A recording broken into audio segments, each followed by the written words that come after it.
My paper is titled Fathers and Lovers, Sexualizing Trauma in Chimamanda Ngozi Adichie's Purple Hibiscus and Cain Agari's Yellow Yellow. For the abstract, the article undertakes a reading of Chimamanda Ngozi Adichie's Purple Hibiscus and Cain Agari's Yellow Yellow within the backdrop of Freudian psychoanalysis and trauma studies. Kathy Carroll's theory of trauma as a double wound on the mind, first at the time of a traumatic event as well as the time of its recollection, forms the basis of the argument that this article raises about the link between childhood trauma and sexual behaviors of young girls.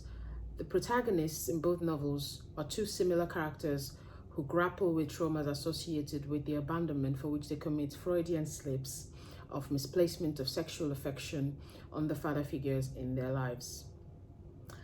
The article embarks on a careful analysis of these two characters and their unconscious search for the unknown father in the case of Zilayefa in Yellow Yellow, and the misplacement of, love for the emotionally and physically abusive father in Kambili's case in Purple Hibiscus.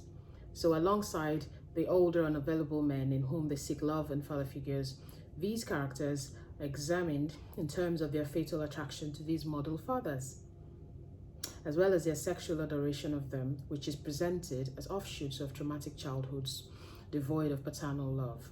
And some of the key words are trauma, father figure, abuse, sexuality, childhood behavior, and psychoanalysis. Introduction. From the Greek traumatos, which means wound. Trauma in its original sense refers to physical injury, and in its medical or psychiatric sense, which was made popular by Sigmund Freud, however, it describes a wound on the mind instead of the body. In this field of medicine, in which it's been used mostly, trauma is described by traumatologist Judith Herman as an affliction of the powerless. At the moment of trauma, the victim is rendered helpless by an overwhelming force. And when the force is that of nature, we speak of disasters. When the force is that of other human beings, we speak of atrocities.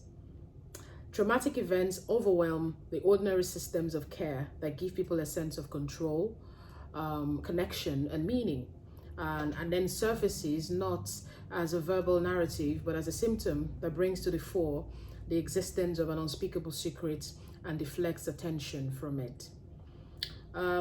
So trauma theory, in its present form, which is used to analyze literary texts, became popularized in the 1990s through the critical works of Kathy Carrots, Shoshana Feldman, and Dory Lobb.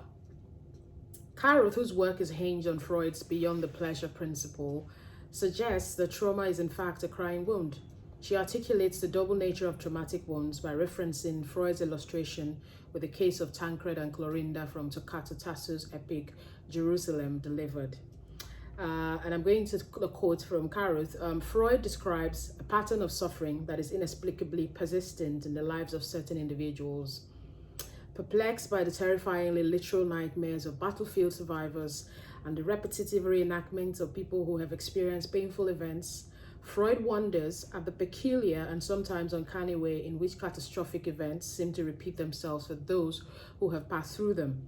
In some cases, Freud points out, these repetitions are particularly striking because they seem not to be initiated by the individual's own acts, but rather appear as the possession of some people by a sort of fate, a series of painful events to which they are subjected and which seem to be entirely outside their wish or control.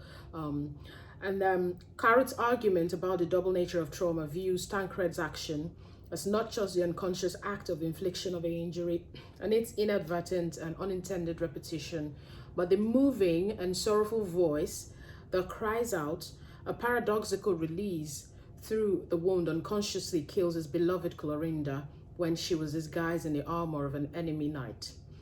After her burial, Tancred enters an enchanted forest, and in his grief and frustration, hacks at a tree with his sword. And as he cuts, blood flows from the cut, and he hears Clorinda's voice crying that he has wounded his lover once again. And Kairos uses this epic story to explain trauma, which she summarizes as witness to not only the victim's unknowing acts, but also the otherness of a human voice that cries out from the wound. And accordingly, trauma is exacerbated by the recurrence of the original devastating event. And some of the effects of trauma are more pressing depending on the period of life the double wound occurs. Consequently, childhood trauma has deeper consequences because the vulnerability of children to trauma is higher than that of adults.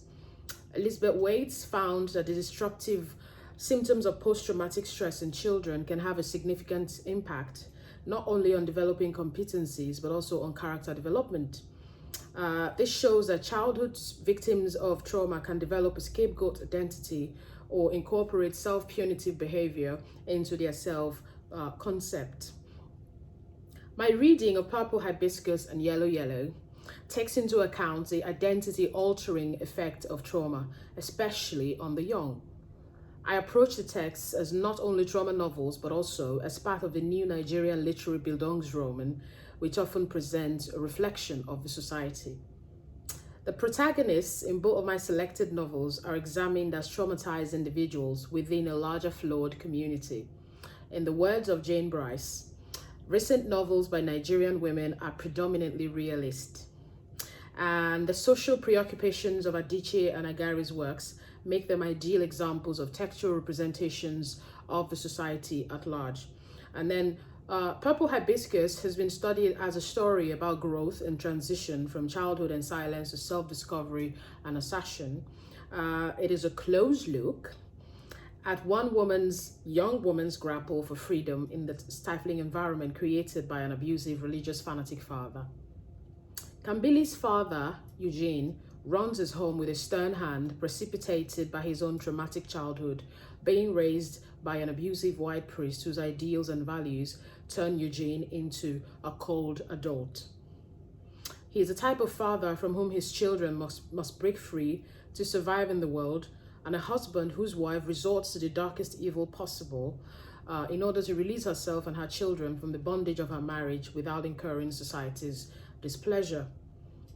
On the other hand, Yellow Yellow has garnered acclaim as a commentary on the environmental degradation of the Nigerian Niger Delta region and a study of the struggles of the people in those areas, especially the youth, like the heroine Zilayefa. Through her eyes, we see the traumatic effects of growing up without knowing one's father in an environment where poverty and despair are the order of the day. Zilayefa is biracial, and her complexion distinctly alienates her from everyone in her small riverine village. Yellow Yellow has been received as an eco-critical work, especially following its winning of the Association of Nigerian Authors / Chevron Prize for Environmental Writing and the Nigerian Liquefied and Natural Gas Prize for Literature in 2007 and 2008, respectively. So this paper looks beyond just the political, cultural, and environmental atmosphere in the novel to understand the personal choices made by Zilayefa in her search for the father who disappeared before her mother delivered his baby. So Kambili and Zilayefa, the two heroines, Dichies Kambili and Agari Zilayefa, are both victims of deeply ingrained trauma necessitated by the ambiguous familial order that produced them. Zilayefa, on the one hand, is troubled by her identity in a community where her skin color stands out.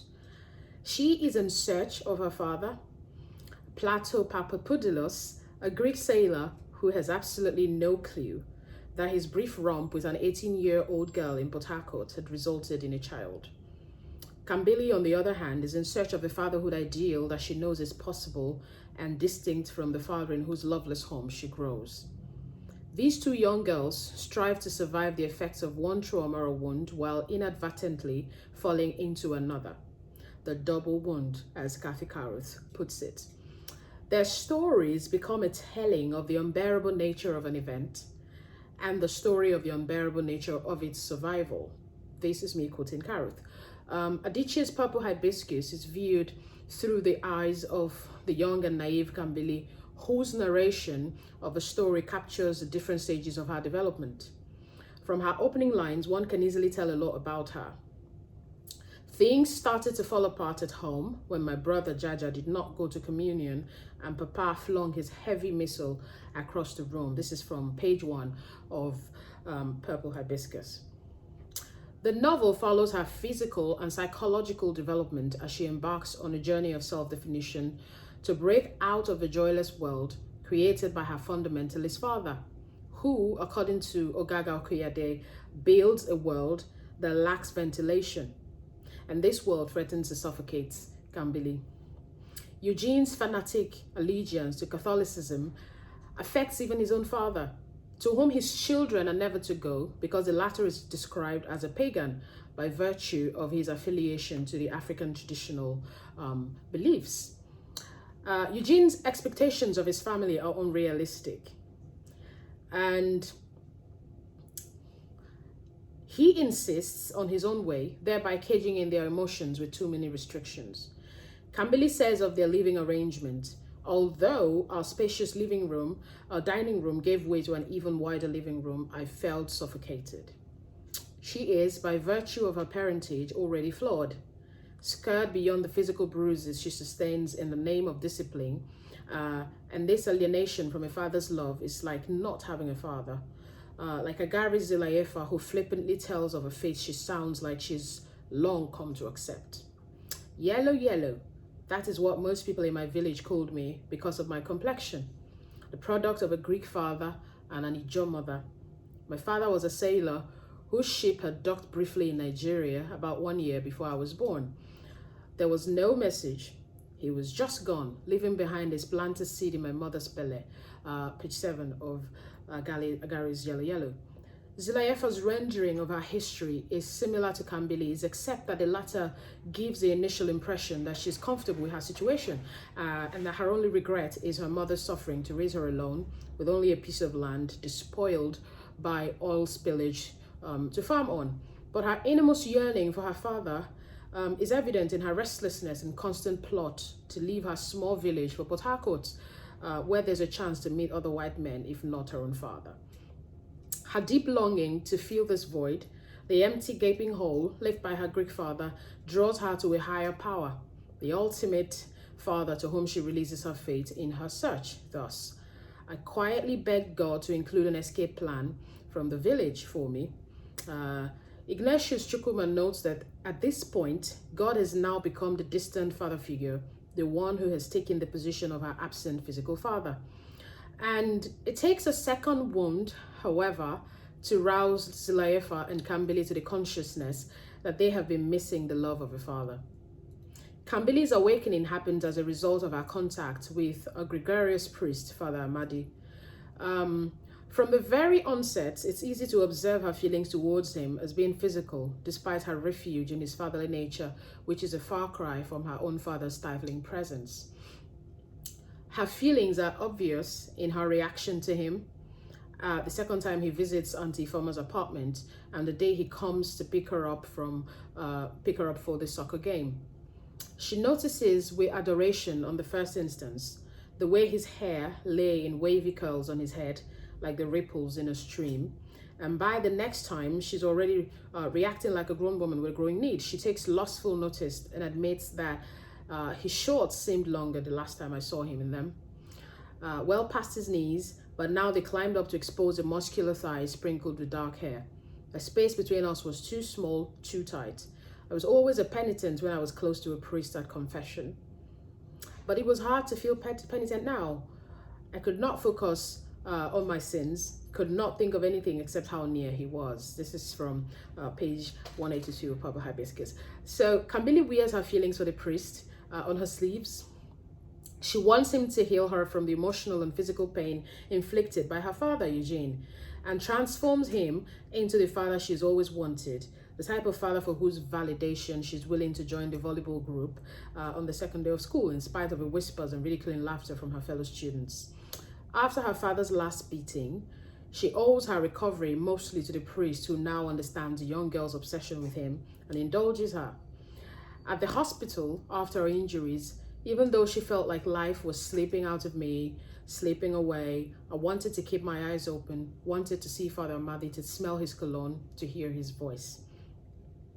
The meaning that Kambili reads into gestures that might otherwise be completely innocent on the part of a priest further indicate her sexualization of the trauma inflicted on her by Eugene on the ideal father Amadi.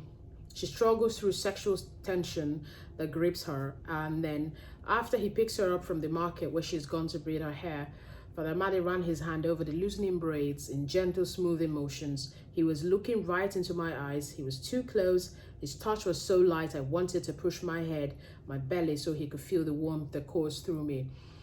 This misplacement of sexual love on the father figure is a faux pas for which she will pay dearly. About this, Okoyade explains, she commits a cardinal sin through a Freudian slip. Midway through her journey of apprenticeship, she falls in love with the priest. At this point, she does not know the implications of this psychic emotional drive. Father Amadi is perhaps the only man outside her family circle who's been close to her. As she matures physically and mentally, her emotion builds up as well and reaches a climax with her sensational pronouncement of her love for the priest. This invariably becomes a vibrant statement of her first access to freedom of speech.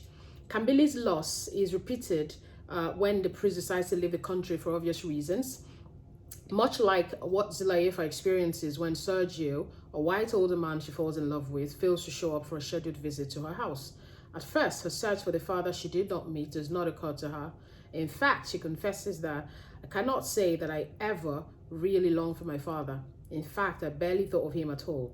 My mother hardly spoke about him. I'd learned not to ask questions because each time I did, she very tactfully dodged them, changed the subject, or she would ask, I did not care for him one way or another. But at the funeral of Chief Tarier, an influential man in her community, Zilayefa realizes that her father, in his absence, is a constant around which her young life has been revolving. Her feelings of loss have only been repressed, requiring a repeated history to facilitate its emergence. Kairos presents this situation as the repetition at the heart of catastrophe. The experience that Freud will call traumatic neurosis emerges as the unwitting reenactment of an event that one cannot simply leave behind. Zilayefa experiences this reenactment, or at least a precursor to it, when she looks across the room and notices Sergio, a Spanish furniture dealer who has arrived in the country to discuss business with Harilabo. Chukwuma asserts that Sergio is to become the presence of the absence, the image of the absent which is now present, and the past which correlates with the picture of the remote, unrememberable past and absence. Zilayefa confesses, while I was talking, I noticed a man across the room. I don't know how I missed him before, because his complexion stood out just as mine did in that room. His skin was the color of ripe plantain peel. His hair was black and had the same big waves as my own. I had been staring at him for much longer than was comfortable, so he smiled at me and I smiled back. I wondered if he was Greek. The similarities in our physical attributes reminded me of how different I was from everyone else in the village. From this reaction, we observe what her feelings for the man will be in spite of her initial denial. Chukwuma believes that with this strange quest and desire going through before and after this chance meeting, one would have to have no qualms believing that she has love as her only goal. But Zilayefa claims that love was not my desire. I simply wanted a way out of the village, and if love came with escape, it will be a bonus. Although she also admits I enjoyed the sound of his voice so much that sometimes I concentrated more on it than on what he said, which proved that she's enamored from the onset, and only because he is white and the closest thing to the image of her long-lost father. All too readily, she allows him to have his way with her the next day, and she flirts shamelessly on their first date, takes him to a special island away from prying eyes, and she encourages herself when he doesn't show up the next day by insisting that he was not a Greek sailor, he was Sergio, the man I had taken to my special hideaway, the man who had kissed me so tenderly, the one who was my ticket out of the village. In these two novels, as in the two young characters, Adichie and Agari capture eloquently the coming-of-age phenomenon, which is the most recent trend in the 21st century Nigerian novel. The heroines are both on a journey of self-discovery. They evolve until they find the father's a Sikh. For Kambili, she loses him again when he leaves, leaving her sexually untouched but scarred emotionally because he's restricted by his oath of celibacy. For Zilayefa, on the other hand, her scar is deeper. Struck once by Sergio's disappearance after kissing her, She does make it to Port Harcourt, where she begins an affair with an older man, a retired army admiral who gives her a job and promises to care for her. Unfortunately, he abandons her when she gets pregnant. In the end, she's all alone in Port Harcourt, lying in the pool of her own blood in a dark bathroom, shivering off cramps brought about by her self-induced abortion.